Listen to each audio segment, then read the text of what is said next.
Welcome, everyone, to the IISS. Turkish-Russian relations have been on something of a roller coaster over the past few years. After the break with the EU, Turkey was then to become a strategic partner. That didn't last very long before there was quite a fallout over Syria. And yet, within the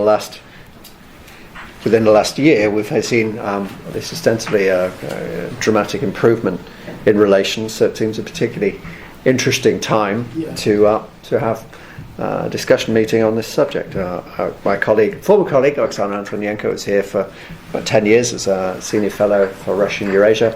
Then moved to the EBRD as political counsellor, where Turkey and Russia were both part of her beat. So I'm delighted that she's had the opportunity to come here. She'll speak for about half an hour. We are on the record, and they'll have Q&A.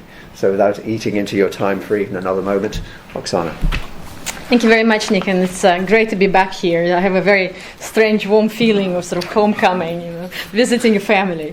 So nice to see you all here. So I'm glad to see such a turnout. I think it is very much a testimony that Turkish-Russian relations are indeed becoming extremely important, and that they perhaps raise more questions than answers. There's a lot of assumptions about this relationship, but deep inside, I think there are, I would argue, more challenges than the actual rapprochement. So the history, of course, of Turkish-Russian relations for many centuries has been one more of rivalry, conflict, and tensions, and very, very rarely it was a strategic partnership or an alliance. Of course, never in history this relationship has undergone such a rapid transformation and sort of metamorphosis as it has done over the last 2 years. So we all remember the lowest point of this relationship, 2015, when Turkey has shut down the Russian jet, which Turkey claims violated Turkish airspace. Russia was claiming at that time it was shot down over Syria.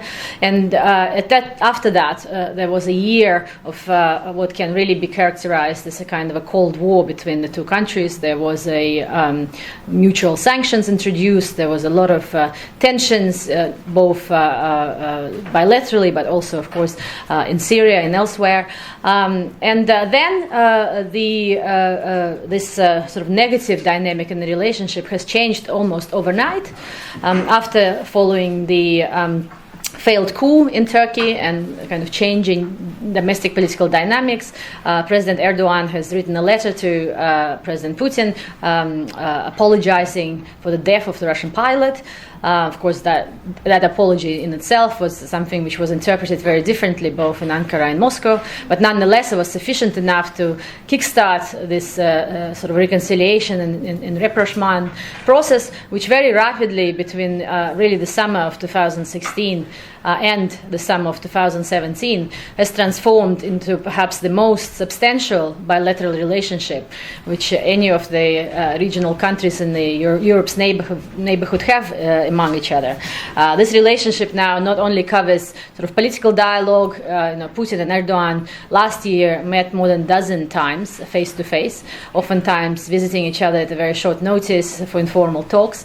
But they also cover now a very substantial economic area, both trade and tourism, but also increasingly energy ties, as Russia is constructing the South Stream, the Turkish Stream gas pipeline, which is going to dramatically expand their economic interdependency between Turkey and Russia.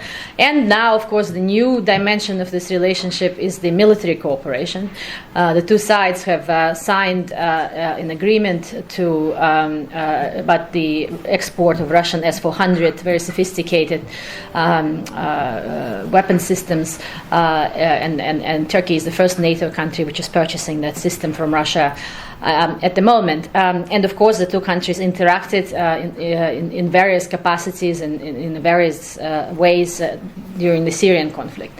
So all of the sort of strategic rapprochement, one can say, is raising a lot of alarm bells in the West. And if you read the Western press, in particular, if you try to Google what is being said about the Turkish-Russian relations in the mainstream media, I would say in the press in the West, it's mostly concerns along the, I would say, four main lines. The first one is the concern whether Turkey and Russia really are shifting towards a geostrategic alliance, where Turkey is moving away from its traditional alliance with the West, both in terms of its relationship with NATO as a important member of the alliance, but also, of course, the Turkish intentions to join the European Union or developing the accession relationship with the European Union, whether Turkey is indeed now shifting away from that and joining a new alliance with Russia. The second concern which is being raised is whether this close energy cooperation between Turkey and Russia is indeed undermining Europe's energy security, and in particular sort of undermining the capacity of Ukraine and several other Central European countries that are transiting at the moment Russian gas to be able to have at least some leverage in their relationship with Russia. Because, of course, the Turkish Stream pipeline to a large extent is developed to bypass the traditional export route via Ukraine. The third concern that is being raised is whether the new military cooperation between Turkey and Russia is going to substantially undermine NATO's cohesion, and in particular to prevent NATO from being able to reach a consensus on the more robust and more strategically significant policy vis-à-vis Russia, both in terms of boosting the NATO's ability to defend itself against the more assertive Russia, but also to develop a more, pronounced kind of containment policy, which is being discussed at the moment. And finally, of course, last but not least, concerns cover Syria, whether the rapprochement between Russia and Turkey, and of course generally Russia, Turkey, and Iran, is something which is limiting substantially the capacity of the West, both United States and in the longer term Europe, as we move towards the kind of reconstruction of Syria or kind of a post-war political settlement process, whether this rapprochement is actually limiting the options of the West to be able to exert influence. So I will try in my talk to really cover those four areas and to really try to discern to what extent I think those fears and concerns are real and what really should be done about that. So maybe to start with disclosure, I personally believe that these concerns are greatly exaggerated. I do not believe that the current Turkish-Russian rapprochement poses strategically any of those threats to the West. Of course, it is a new quality of relationship between Turkey and Russia, but it is not just quality of relationship between Turkey and Russia. It is very much a reflection of everything what is happening today as a kind of transformation of the global order is taking place and a more kind of multipolar world is emerging. But at the essence of the Turkish-Russian relationship, I believe there is more tensions, more mistrust, more conflicting interests and rivalries than it is, actually common vision, common interests, and capacity to be good allies. So let me go through all of the four issues and analyze it very much from that sort of prism. So what is really driving the Turkish-Russian rapprochement? I would argue that the main driver for this, or the main two drivers, I'd say, or it could be more, but are domestic politics in both Turkey and Russia, and the estrangement from the West, which has obviously been taking place over the last several years. And the second one is the kind of geography. We all read Tim Marshall's excellent book about the prisoners of geography. But the fact that Turkey and Russia now increasingly finding themselves with a much bigger common neighborhood, so to speak, than they have done before, particularly given the situation in Syria and in the Black Sea region and the kind of concerns and the security challenges that it poses, that it basically forces them to cooperate in order to be able to advance their own interests, rather than that cooperation is based on their common strategy or common interests. Why is domestic politics important? Clearly, in both Turkey and Russia, there's a very substantial change in political regimes, which was taking place from around 2011. In case of Turkey, of course, prior to that.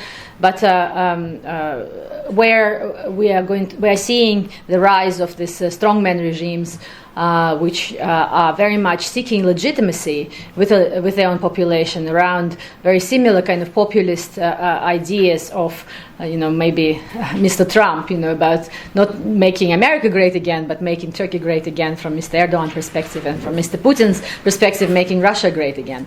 And in that, they have both changed the dynamic in their domestic politics. In case of Turkey, of course, that started even prior to the failed coup, after the Gezi protests, and later on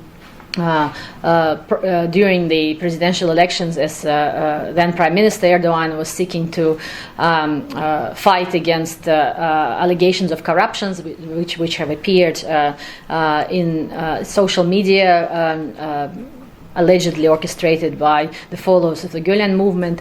Then we have seen purges in the Turkish political establishment and throughout the entire bureaucracy. And then, of course, the failed coup has really galvanized even further this momentum of the emergence of the political system with very weak institutional checks and balances, which is very much built around one man. And that changes, really brought a lot of tensions in what used to be, in the early days of the AK Party government, a momentum towards reforms, towards rapprochement, or at least the convergence with the EU, and put Turkey more to the path of divergence from both the EU norms and values, but also increasingly open political conflict with a number of the European countries, which we have seen, of course, very clearly demonstrated during the last election cycle. And the kind of temporary ceasefire which was reached in this European Turkish relations around the migration deal is now increasingly under pressure, as we have seen that President Erdogan and generally the Turkish officials are very concerned and anxious and unhappy about the fact that what they see is Europeans failing to implement their side of the bargain in the migration deal, namely not granting Turkey a visa-free regime for the travel of their citizens, and also giving Turkey substantial resources and funding to support the integration, or at least the housing, of the refugees within Turkey itself.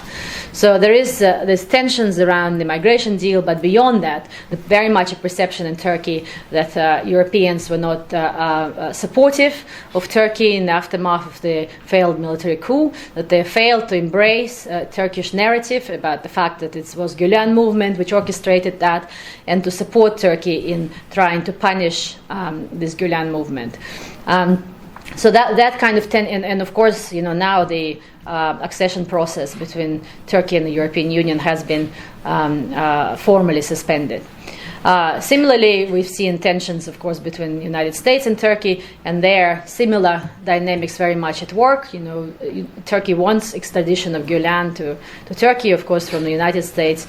We have not seen any movement in that regard, and on the contrary, a number of recent cases around Mr. Zarab, who was put on trial in the United States, continue to expose the cases of corruption in Turkey, and therefore seen very much as a continuing upfront against President Erdogan personally. So the tensions are continue to build, and they will, in my view, get even worse as we move, further. In kind of reassessment of the whole relationship with Turkey on the part of the European Union, but also, more irritants in the U.S.-Turkish relations in Syria, as we see now unfolding with the various proposals that the United States is putting forward in Syria. So this estrangement from the West is really opened, I think, the window, or almost, pushed Erdogan into seeking other alternative alliances and partnerships. And here, of course, Russia was the most convenient one, because on one hand, it itself has a very similar domestic political system. Mr. Erdogan and Mr. Putin understand each other very well. Erdogan many times spoken about the fact that Putin and his system was very much an inspiration of how he wants to see Turkey evolving in terms of domestic politics. And also, of course, Russia was important for Erdogan because apart from Europe, and with Europe, of course, the customs union still remains in place despite of all the political tensions and now even potentially going to be modernized.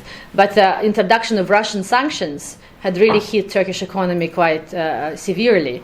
So we've seen between 2015 and 2016, the volume of Russian tourists who visited Turkish resorts fell from 4.8 million to 600,000. So you can imagine the impact that it had on the Turkish economy. And of course, the introduction of the other sanctions, including ban on agricultural imports, the expulsion of a lot of Turkish construction companies that were the ones who primarily were implementing a lot of major construction projects in Russia, including on behalf of the Russian state, like, for example, Olympic Games or other big projects, also had a huge impact on the Turkish economy. So Erdogan really needed both the economic boost, and he needed an audience which embraced and fully agree with what he sees as a positive change in Turkish domestic political evolution. And that is something which Russia was able to offer.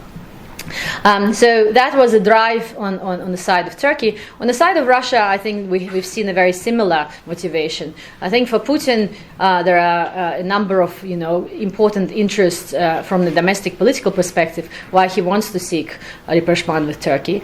First of all, of course, Turkey is a major regional player and a member of NATO, and to see Turkey formally opposing sanctions on Russia, supporting cooperation with Russia, including in Syria, but also in the military sphere, is something which demonstrates very clearly that there is no so-called Western unity in isolating Russia, and that is politically extremely important.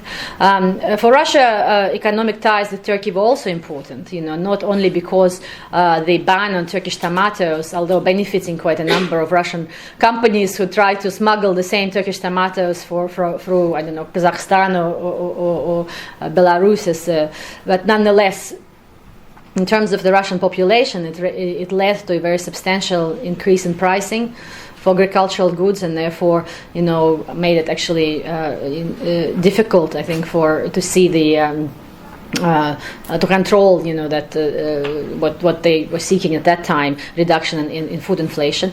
And also, of course, Turkey was important, as I mentioned, for construction services in Russia. It was not very easy to replace Turkish companies very easily with Russian or any other companies. And finally, of course, Russia was seeking very actively a way to export its gas, to find alternative to export via Ukraine. And after the European Commission has banned, or at least put a stop to the agreement with Bulgaria on the South Stream, Russia really was left with almost nothing to explore apart from Turkish stream of sending gas via Turkey and then interconnected with either Greece or Bulgaria. And that was important for Putin domestically because clearly, despite of all the talk for diversification, European markets remain to be the key destination for Russia's gas exports, which of course account for a very large share of the Russian domestic revenues. So this kind of mutual interest and mutual need for cooperation was there, but in terms of the strategic interest, I think the situation is rather different. So let's look at the areas that I mentioned, perhaps in a bit more detail. Is new Russian-Turkish rapprochement a new geostrategic partnership, or is oftentimes being called in the media a community of illiberal autocracies or authoritarian regimes or strongman regimes? I would argue it has very few features and characteristics of a geostrategic alliance. First of all, despite of all the close relationship between Mr. Erdogan and Mr. Putin and good understanding among them, none of them are prepared to accept the role of a junior partner. And in this relationship, clearly, Turkey is a junior partner.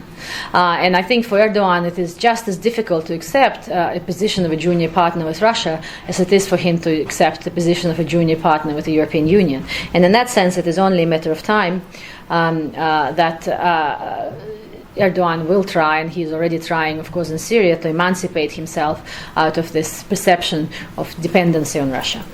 Secondly, Russia has very little to offer to Turkey economically as a kind of a big strategic alignment. I mean, it is important, as I mentioned, from the point of view of the tourism and mutual trade, but it is still very much a fraction of what Turkey gets from its economic relationship with the European Union, in particular from the customs union with Europe, where it is not only the volume of trade, but it's also, of course, normative approximation, institutional business environment, and the guarantee the rule of law, which, of course, is now being eroded, but nonetheless is still there at a much higher level than what Russia has at the moment. So any kind of economic alliance between Turkey and Russia is by no means a substitute or even a very small copy of what Turkey has with the European Union.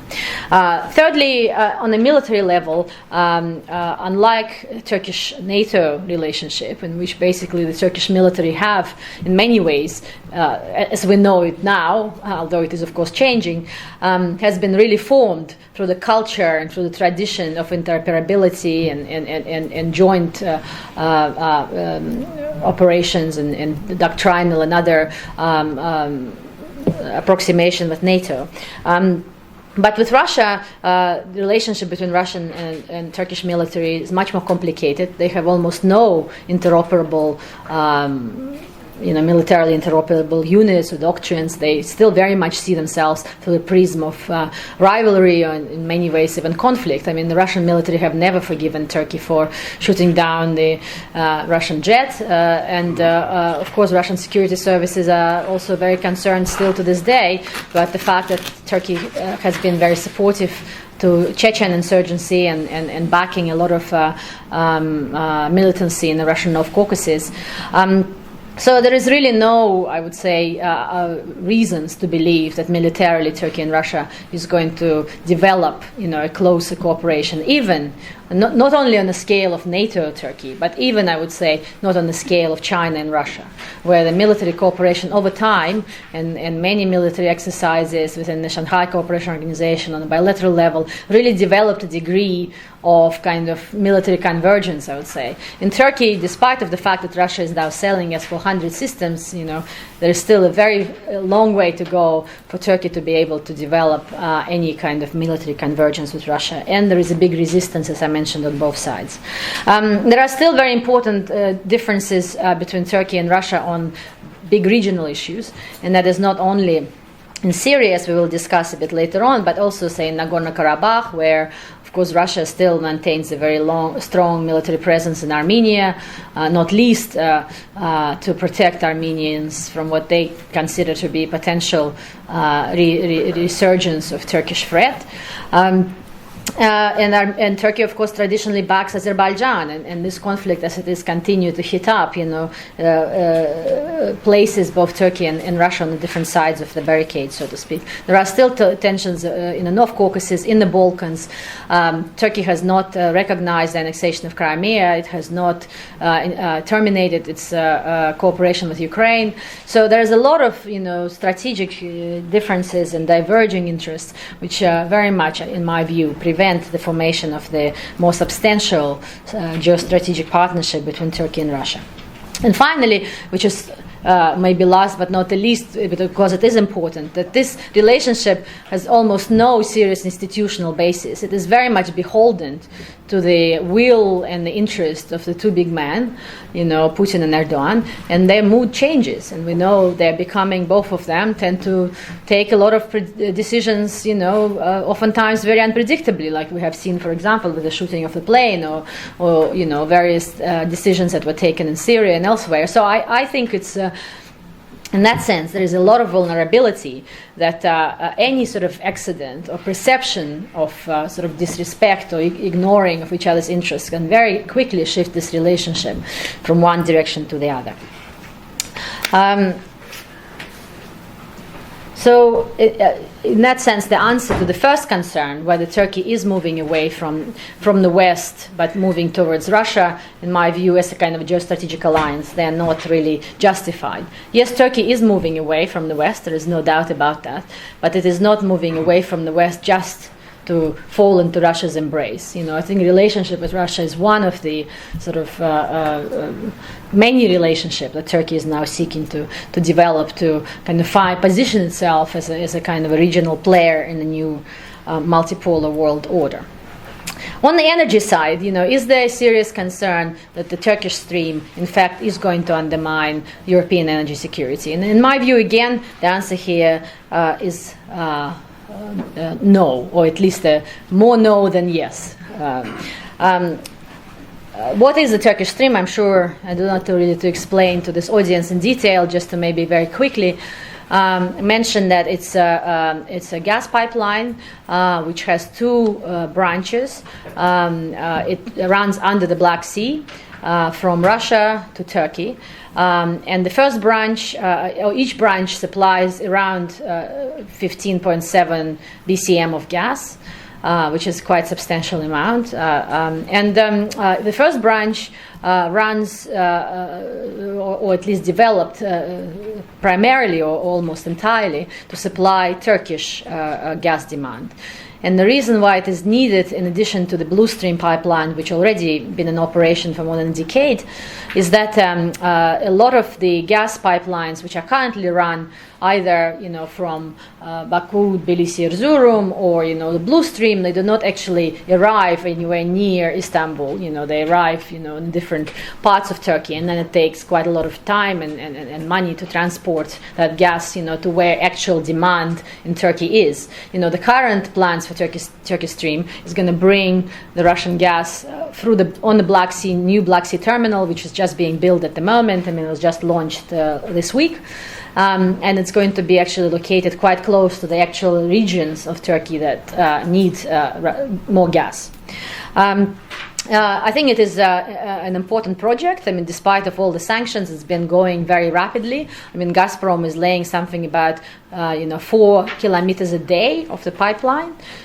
They already put down about 700 kilometers, almost covering 1/3 of the pathway under the Black Sea for this first line. And all the signs are that it's completely on schedule to finalize this pipeline by the end of this year, beginning of next year, and December of 2019 is when it's supposed to be fully operational. The second pipeline, the second line of this Turkish Stream pipeline is much more problematic. It is something which has not yet been agreed and finalized, although Gazprom is building it, but it has not really been yet a very clear project from the Russian perspective. So this pipeline is supposed to bring about 15 BCM of gas into Turkey and then through Turkey to Europe. And it is basically a substitute for the South Stream pipeline, which has been stopped before by the European Commission. Russia and Russian Foreign Minister Lavrov just gave a press conference a couple of days ago, and he spoke very clearly that unless Russia gets a very solid 100% guarantees from the European Commission that this pipeline will not be blocked again, they are not going to build it. Although, of course, one can say it's very much a bluff, on the part of Russia, I would say. But nonetheless, there is a lot of supporters now, not least Bulgaria, which is currently holding the EU presidency, which once lost the South Stream because of the European Commission and the third energy package restrictions, but now once again to become the key entry path for the Russian gas transiting Turkey into the European Union. President Erdogan just recently announced in the Energy Congress that is indeed what they're thinking about, that the gas will not be going from Turkey to Greece, but rather will be arriving into Bulgaria, and then from Bulgaria to Hungary, and then to Austria, etc., to supply Russian gas to the kind of southwestern Europe. On one side, of course, it is potentially a very positive project for Russia. On the other hand, we see a lot of challenges that Russia is facing because neither Turkey nor Bulgaria want to see this gas transit agreement to follow what is currently in place for Russian gas transit via Ukraine. They do not want to be simply a transit territory. What they want to do is that they want to form a joint venture between Gazprom and a Turkish company, or Bulgarians and Gazprom and the Turks, to then resell Russian gas basically to get Russian gas into gas storage and then resell it jointly to the third-party customers, which of course is going to make Russian gas sales much more expensive for Gazprom. And this is at a time when the gas prices actually have been falling, and we're expecting that to fall further as more LNG becomes available from the United States and elsewhere. So it is not something which makes full economic sense for Gazprom. And similarly, from the point of view of Bulgarians, they want the gas to arrive from Turkey to this new big gas storage in Varna, and again then for them to be able to resell it further on. So that is a completely different kind of economic model to what Gazprom is used to, and it is not very clear whether it will make full sense. But at the same time, of course, from the perspective of Russia, it still offers potential for diversification. But what this pipeline really benefits primarily, it benefits the Turks. Again, the Bulgarian Prime Minister Borisov, who was just speaking at the opening of the European Parliament, said very clearly that they are increasingly concerned of, not Russia but Turkey becoming now such a major energy hub, and to be the main, Europe being dependent more and more on Turkey for its gas imports going forward. So at the moment, the capacity of Turkish pipeline network to carry gas is about 190 BCM, but in 2 years' time, it's going to be 400 BCM. And Turkey is building also now 2 large gas storage facilities that are going to be twice as large as the largest European gas storage in Austria, Baumgarten. So it will be able to store and transit gas from Russia, from the Caucasus, from northern Iraq, from Iran, and elsewhere, and it will basically positioning itself to become the main gas, entry hub for Europe. And given the complexities of the Turkish-European relationship, which we discussed earlier, it is, I think, a question mark to what extent, for Europe being more beholden and dependent on Turkey for its gas imports is a huge improvement from the point of view of its energy security than being beholden and dependent on Gazprom. So clearly, there needs to be a degree of diversification, and it is interesting to see, how that relationship is going to evolve. Of course, Russia is not only helping Turkey to build itself up as a major gas transit country or gas supplier, gas hub for Europe. It's also building a big nuclear power station, which Turkey is getting in extremely lenient conditions, where Russia basically provides, Rosatom provides all the funding, and it will pay for the full construction of this this nuclear power station, Akia, which will have 4 1,200 megawatt blocks in it, so a very large nuclear power station, which will be able to provide energy to quite a large area in Turkey. Turkey will incur no cost until the time that this station actually going to start producing electricity, which is quite a few years down the road. So it's a very good deal economically. But of course there are other factors in play. Both from the point of view of safety and security. We know Turkey has quite a high seismic activity, particularly in that region. From the point of view of ecological and other concerns, and therefore it is not a very straightforward decision for Turkey. But nonetheless, clearly that we see Russia wanting to capture that sort of niche as well within Turkey.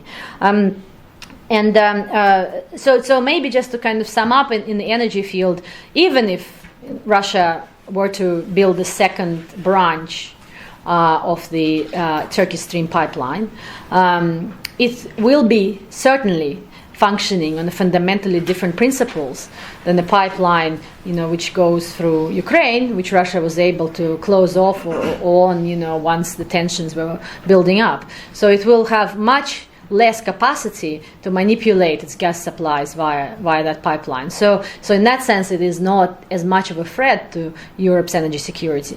And at the same time, of course, as I mentioned, the Turkish Stream pipeline is primarily benefits in that sense Turkey and its aspirations to become the energy hub, rather than Russia, because its export of gas via Turkey will be much more expensive. So going to the military area, and I know that I'm I don't have very much time left, but I'll try to be, very quick, and so we have time for discussion. The new Russian-Turkish military cooperation. So what is the agreement really on S-400 sales? So Turkey and Russia agreed, and this contract was finally signed in December this year, that Russia provides a loan again to Turkey to be able to purchase two S-400 systems for a cost of around $2 billion. Which is a more expensive deal than what Russia has sold S-400 to China for example. But Turkey insisted that in this deal there will be quite high degree of localization. They want to basically leverage this deal with Russia, not only to compensate for what Turkey believes in inadequate coverage from the NATO or US missile defense system that Turkey had. And of course, we've seen a lot of missiles arriving to Turkey from Syria before. And they think that S-400 can be used to compensate for that, but also to be able to leverage it, to develop its own indigenous capacity to produce the missile defense systems, or at least elements of it. And of course, Turkey has been expanding its defense sector recently with drone productions and others, more high-tech sort of niche weapon productions. Of course, from the Russian perspective, any technology transfer in such a sophisticated and kind of a flagship Russian export as S-400 systems would not be acceptable. So the compromise which they eventually reached is that it's not going to be kind of a localization, but rather there will be some degree of sort of putting the system together, not a kind of, the components are not going to be produced in assembly. That's what I wanted to say. Sorry, just lost this word in my head. Assembly in Turkey.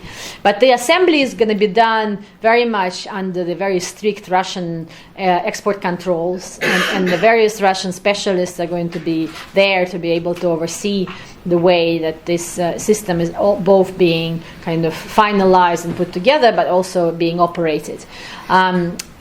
This is not a very easy deal. Again, I would say it's mostly from the point of view of interest. As I said, for Turkey, clearly it is both improvement from the point of view of security, but also kind of an aspiration to become eventually a high technology defense producer. From the Russian perspective, the interest there is more financial, because they, of course, are interested in eventually selling that sort of systems to a broader market, including in the NATO countries themselves. It sold several of those systems recently. Although, as I said, Russia is providing a substantial loan to Turkey to be able to afford that purchase. And of course, it is, from the geopolitical point of view, a kind of a big coup, so to speak, for Russia to be able to supply the system to a NATO country at a time when the majority of the key NATO members were not very enthusiastic about it. And both United States and a number of other NATO countries and officials spoken quite openly in opposition to that purchase. And yet Turkey still went ahead and concluded this agreement. So in that sense, it is something which Putin can show to say that it's been a success for Russia to be able to sow some discord, I think, within NATO. But in essence, I think, as I mentioned before, many in Russia are not very enthusiastic in expanding that sort of military cooperation with Turkey. So I think it's not going to be beginning of something bigger, but rather it is something which has happened now in this period of time, and it's going to be rather limited in scale how much Russia is going to be prepared to upscale its military cooperation and military supplies to Turkey, particularly in the more sophisticated weapons and equipment systems. Why is it not a problem for NATO? And I would again argue that a lot of fears are really exaggerated, I think, too much. On one hand, that some of the NATO members already have Russian systems similar to S-400, not so more than S-400, but Russia supplied S-300 to Cyprus, which is now operated by Greece. The number of Central European NATO members, have Russian equipment, and it doesn't really mean that purchasing a Russian system is something which is going to substantially undermine interoperability between Turkey and NATO, because overwhelming majority of Turkish military equipment and training is still very much linked to NATO. As I said before, Turkish and Russian military are not really in the mode of creating a military alliance. There's still a lot of tensions among them. There is, as I said, very limited degree of interoperability among them. We have not seen so far any serious steps by Turkey within NATO to block NATO decisions on Russia. We have seen Turkey voicing its concerns about the need to develop a more pragmatic and cooperative stance vis-à-vis Russia, but not veto by Turkey on any of the key NATO decisions which involved building more, boosting NATO defenses in the eastern flank, or developing cyber or other capabilities within NATO. Turkey is very much here playing a more normal kind of NATO member card, rather than being kind of a conduit for Russia's influence within the alliance. On Syria, and this would be, I promise, would be the last point, because I can't really not say something on Syria, I guess, because it is such an important issue. What is happening between Turkey and Russia and Syria? Again, I would very much argue that in Syria, Turkey and Russia are pursuing something more akin to the alliance of convenience.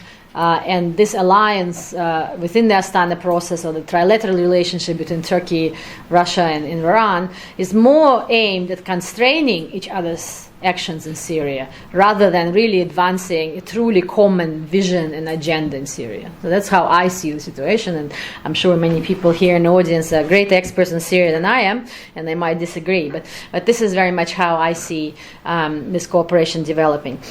The Astana process had very limited success on actually influencing what is happening on the ground. Yes, some of the de-escalation zones did manage to sort of stop violence temporarily, but as we've seen recently what's happening in Idlib, the de-escalation zones only work when the sort of population exchange and the main battle has already been won by the regime.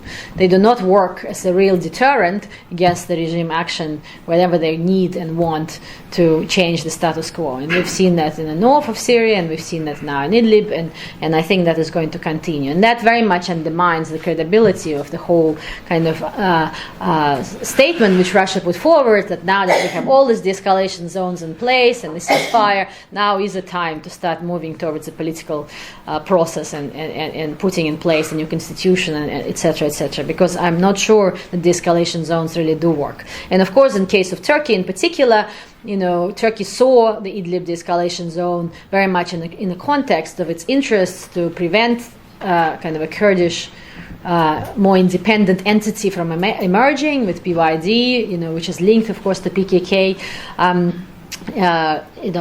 securing control of a certain territory. And now that the regime is now bombing Idlib and Russia in becoming more and more assertive in the region, I think the question is to what extent Turkey is able to call the shots in this part of Syria, which is formally under its responsibility under the Astana plan.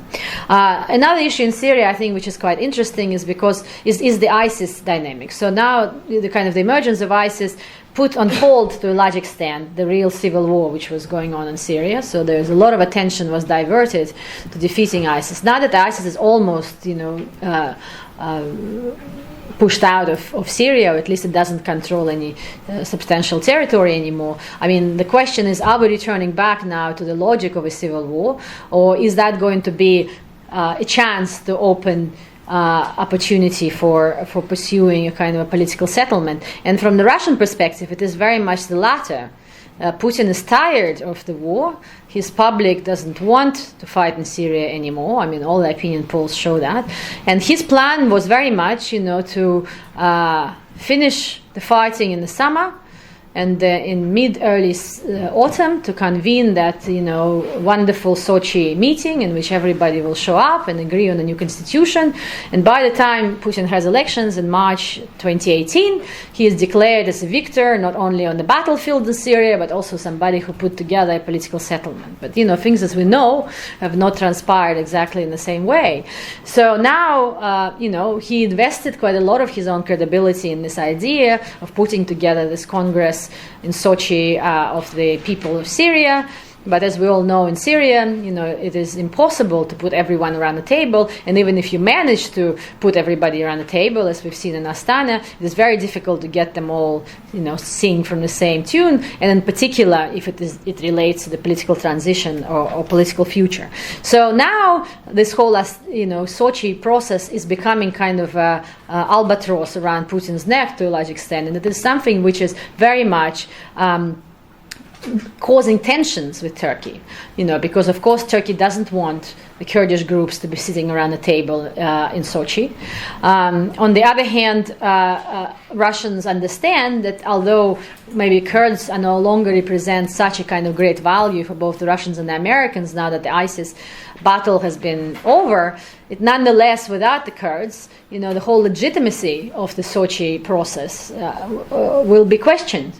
And for Russians, particularly in the last several years, Kurds have been much easier clients in Syria than the Sunnis. So in that sense, it would be counterintuitive or illogical for Russia to populate the table with the Sunnis who they do not trust and understand, rather than with the Kurds who, they have their own friends in. And Putin absolutely invested, as I said, his political capital in calling for the Sochi process with the very ambitious goals of, drafting a new constitution, agreeing on a new political system in Syria, eventually organizing and agreeing the terms of reference for the elections. And all of that needs to be done in some shape or form, or at least be shown to be moving in the right direction before March elections. And I think that would be a very difficult bargain to strike, and this is something which is going to introduce, and already introducing, quite a lot of tensions in the relationship between Russia and Turkey, and Erdogan and Putin personally in particular. So maybe I'll just stop here, and just to say that, I hope I made a persuasive case why I do not think that Turkish-Russian relations represent a threat to the West. But at the same time, I also think that this relationship should not be simply written off. I mean, it is something which is important, I think, for both countries, and something which will continue to evolve and benefit them. But it is going to be just a relationship rather than the relationship for both of them. Roxana, thank you very much. I'm going to leave for about 20 minutes for questions. So to try and get as many in as possible, as I understand, there's probably going to be quite a lot of demand. I will pass on the first one, and I'll ask you, please, to keep your interventions crisp and start off with name and association. And so you got my eye first. Thank you very much, I find that absolutely fascinating, and I think you are pretty convincing. The one area which I'd be grateful if you could probe a bit further is actually the NATO relationship. It does seem to me that if you are in Brussels or Mons and you're doing NATO planning and you've got an ally on your southern flank, which after all controls the whole flank, it must make operational planning, intelligence, relationships and things like that actually very difficult to sustain. So I wouldn't suggest in any way you're complacent about this, but it would seem to me that it actually could be quite a rather more serious issue than you're suggesting. Well, I mean, I think the NATO-Turkish relationship is much more a hostage of what is happening in Turkish military post-failed coup. I would even argue Ergenekon and that than the Turkish-Russian rapprochement. Indeed, Turkish military is changing. It's changing not because the Russians are influencing them, but because Erdogan has purged 7,000 officers from the military. Most of them are the ones who precisely occupy the top positions in the relationship between Turkey and NATO. We know that the almost entire, Turkish military mission to NATO had to seek asylum after this, and quite a number of very senior generals have been arrested and are now in jail. And not only those who visibly were involved in the coup, but also those that were not involved in the coup visibly. And now that kind of purging of the military started, as I said before the coup, with Ergenekon and the various other cases which were there before, and of course now Erdogan claims to be orchestrated by the Gülenists, already undermined very substantially the capacity of the Turkish military to be able to, for example, strategically plan, because one of the accusations in those, court cases was that, the generals who were put on trial were creating a plan which could have been construed as an attempted coup. I mean, it was called sometimes postmodern coup or whatever. So that put all the military off any planning, because, if you just planning for something would be considered to be, bad for you, why would you do that? So the capacity of the Turkish military, and we've seen that very much, at play when the Turks did try to move into Syria. I mean, Syria is not a kind of walkover. I mean, it is something, particularly if you want to control the territory and hold it and capture it. I wonder whether Turkey has a military capability now to be able to do it, even in Syria. And in that sense, for NATO, that it must be a worry. And then another issue, which perhaps is also potentially a worry for NATO, maybe not in the short term, but in the medium term, is that who is now replacing those, NATO trained and NATO totally, fully, operable and kind of, part of NATO kind of family, I would say, of the militaries, people within the Turkish military. And a lot of people who are now coming through the ranks of the military academy in Turkey are kind of, sort of people who are not opposed to the more great Islamization of Turkey, who went through Imam Khatib schools, who just represent a different type of animal, within the Turkish military that Turkish military ever had before. So in that sense, Turkish military is changing. And I think what kind of relationship NATO and Turkish military will have 10 years from now, is to be determined.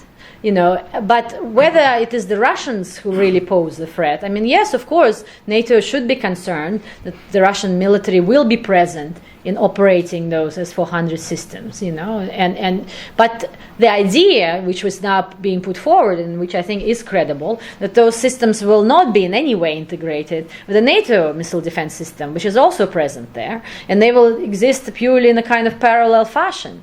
So if you're just simply planning something in Turkey, from a NATO perspective, you do not need to involve those systems together, and you do not necessarily even need to involve the personnel which is going to work there. So I see why it is being seen as a worry, and I understand that completely. But I do not think that this worry is substantial enough to be able to really question a capacity of NATO in Turkey, if there is a political decision. And that is another thing, with all the tensions now around Gülenists and extraditions and the legacy of the coup, whether there will be joint action between Turkey and NATO anywhere in the region when the trust is in such a low level.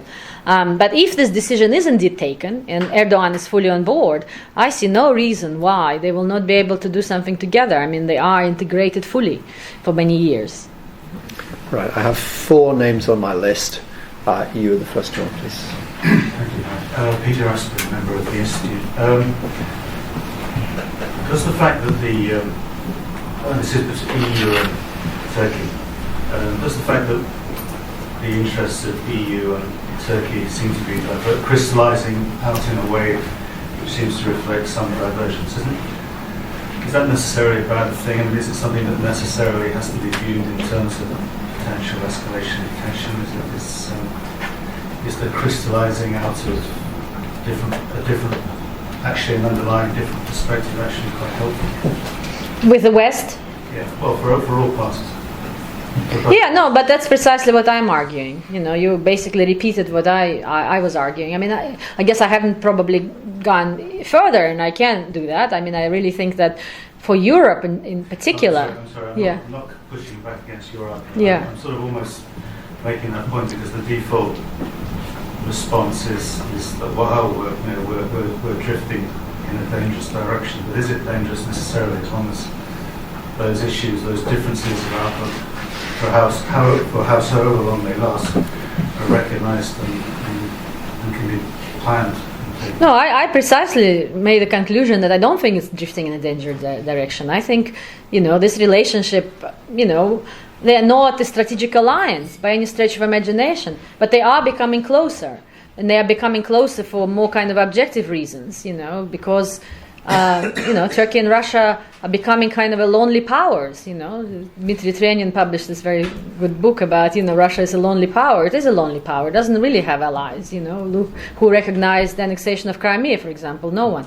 And Turkey is becoming a very lonely power as well. It's traditionally had been very much part of the kind of a transatlantic family, for better or worse, but it was, and of course, the Europeans did not behave themselves very well with Turkey by stalling for a long time the accession process at the time when there was a real momentum for reform and there was a support within the Turkish society for greater integration with the European Union.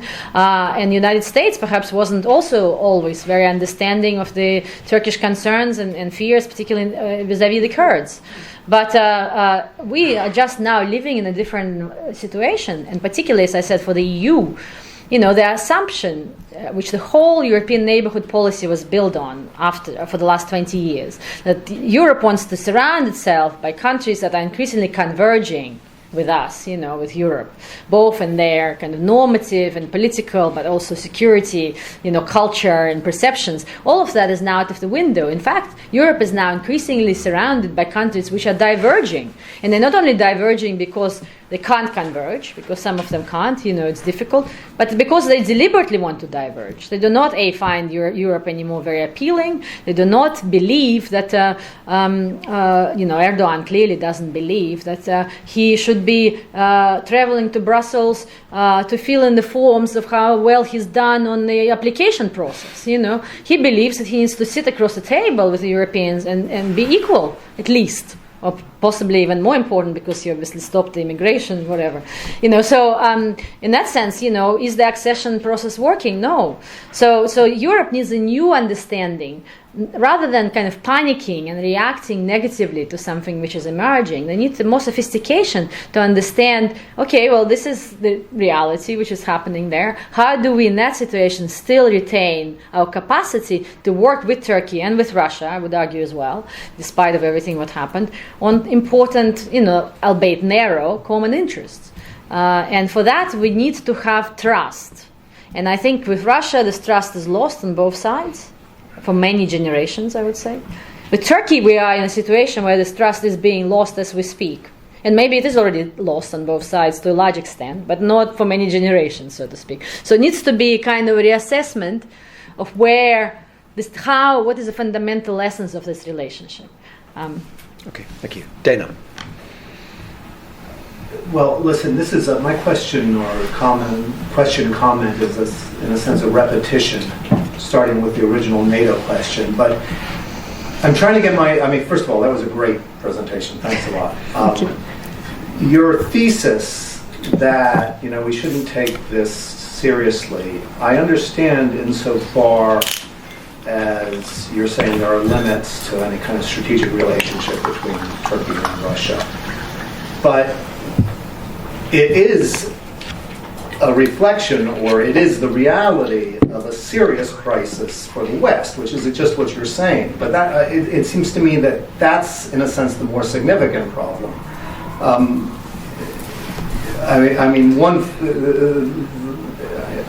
In a way, I'm just repeating what you're saying, but it seems to me that this question of trust between a very important NATO ally and the rest of NATO, which is not just dissolving but gone, has to be fundamentally problematic for NATO, if NATO's ever needed for anything.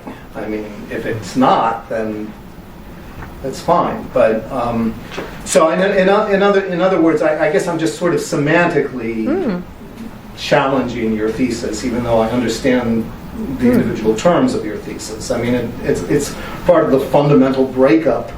Yeah, but almost the fundamental breakup of NATO, in a sense. Yeah, but I think the Turkish-Russian rapprochement is a sort of expression of the lost trust rather than a trigger of it.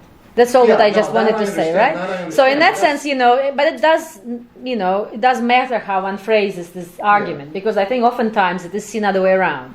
That now there is this, who lost Turkey? There's now this big debate in Brussels. Should we actually really tell Erdogan what we think about him? Because if we don't tell him what we think about him, he will run to the Kremlin. That is basically to simplify the argument, right? And I think this is just a completely wrong way of, building relationship with Turkey. I mean, I think, there has to be a different approach to acknowledge that there was a diversion, and including within NATO, but I would say with the European Union in particular, it's even more problematic, because it is a really deep loss of trust. I mean, I think with NATO, much will depend what kind of Turkish military we will have in 10 years' time, is answering to this gentleman's question. If all, the top generals and colonels who went through the NATO ranks and have been purged and are, in jail, that would undermine this relationship. It is not...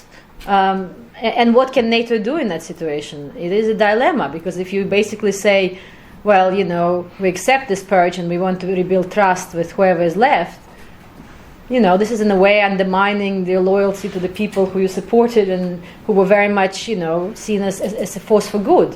But if you don't say that, then you undermine trust with the new Turkish military.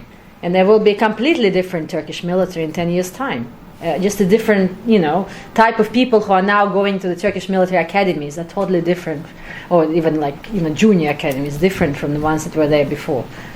Okay, we're moving into injury time, but I'll try and get a couple in before the end. Yes, please. I'm Gail Watson, Remote Warfare Programme. I just wanted to get back to how much you think that the Russia-Turkish relationship might represent a threat to the West in terms of the building the post-ISIS strategy. Specifically, do you see a way in which the West can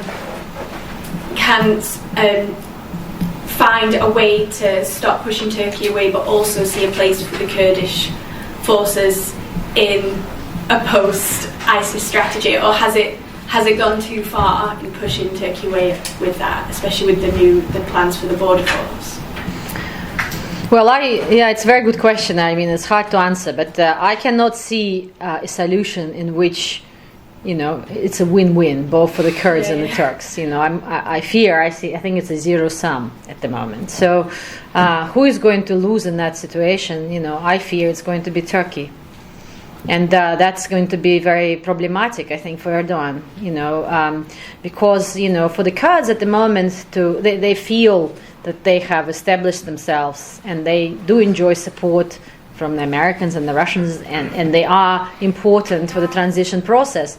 To imagine that they will be completely left out to dry by everyone would be hard. And I think in that sense for Turkey, but I totally also understand the perspective of Ankara, why they fear it and how much it linked to the PKK issue there domestically. And I totally understand why, from their perspective, this is unacceptable.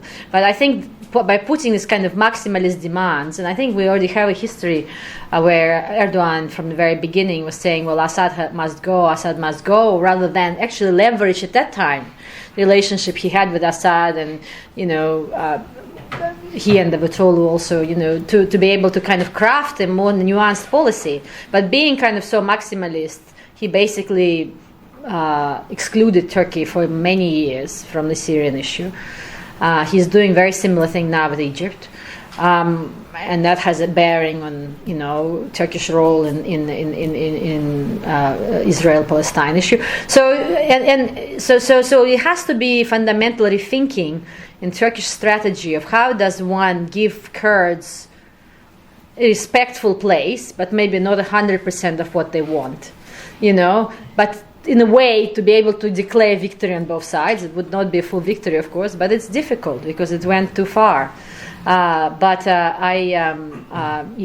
think it's going to be a period of big disappointment. And I think in that sense, again, my prediction is that the real test in the Turkish-Russian relations on Syria is still ahead of us. So next few months is going to be a time when there will be a lot of tensions, both because on the Russian side, as I said, Putin is very keen to get it all finished and done with very quickly. On the Erdogan side, it is, only one issue, basically, priority at the moment. So it will be clashing, and I think what kind of Turkish-Russian relationship will survive out of it, big question. Okay. Last question, if not the last word, goes to Michael McClay. Well, thank you for making this question so interesting, even though you're saying in the end it's not a very interesting question. Just picking up on where you were, what remains of the relationship when it's so top-down? Is anything really going on between officials, between commercial entities, culturally? Is there anything with all the background of centuries of mistrust and cultural difference that is creating something that's going to be sort of sustainable?